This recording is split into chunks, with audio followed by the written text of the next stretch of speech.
Kali ini kita bahas kasus computational thinking yang berkenaan dengan tanda kurung. Ya, sesuatu yang mirip tanda kurung.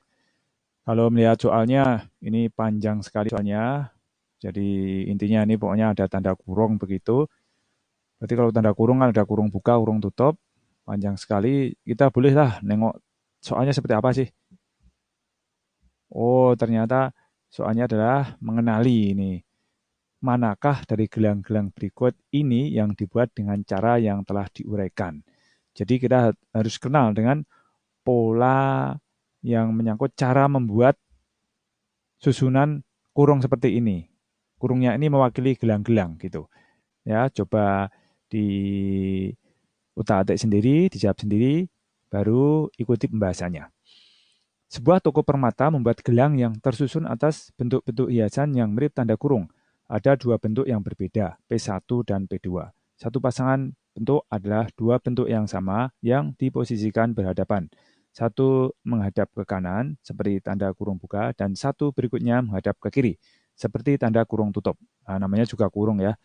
Kurung kurawal, kurung kotak, kurung apapun itu kan berpasangan. Ada dua kemungkinan pasangan, seperti pada gambar berikut. Dan selanjutnya, pasangan tersebut dinamakan P1 dan P2. Jadi ada yang persis seperti kurung kurawal, tapi ada juga yang seperti ini. Kurung apa ini namanya ya? Proses pembuatan gelang dimulai dari sebuah pasangan apapun. Bisa P1, bisa P2.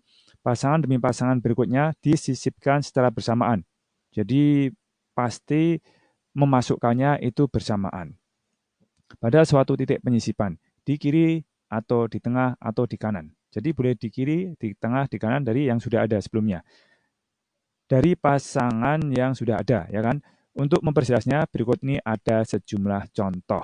Oke, ini sejumlah contoh ya. Contoh ini dimulai dari pasangan P1. Ya, kalau dilihat semuanya pasangan P1.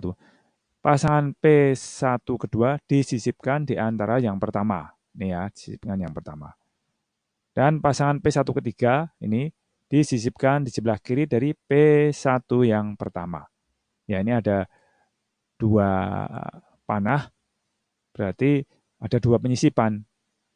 Jadi sudah ada sebelumnya satu, jadi pasti tiga. Ini juga ada dua panah. Jadi yang kedua ini juga tiga pasang, tapi yang keempat ini karena ada tiga panah berarti ada empat pasang. Oke, kita tidak usah baca semuanya, tapi pasti sudah tahu ini. Pasti sudah tahu polanya gitu ya. Ini menyisip terus di tengah, ya kan? Walaupun nggak dibaca, tapi kita tahu ini. Ini yang pertama, ya kan? P1. Terus ini yang kedua, disisipkan lagi. Terus yang ketiga, disisipkan lagi gitu. Tapi yang kedua, P2. Kemudian ini, kita juga pasti tahu nih.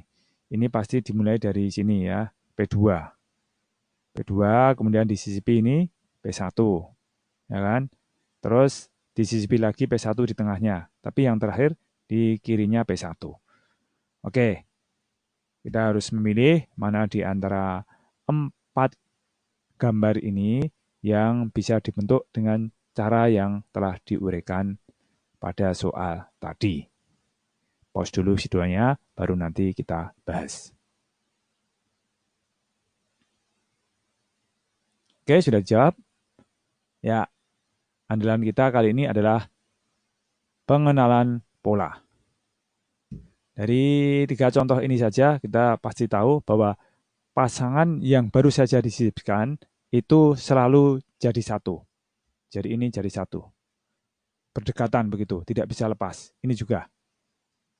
Jadi apapun urutannya itu nanti bisa berakhir dengan adanya pasangan yang menyatu.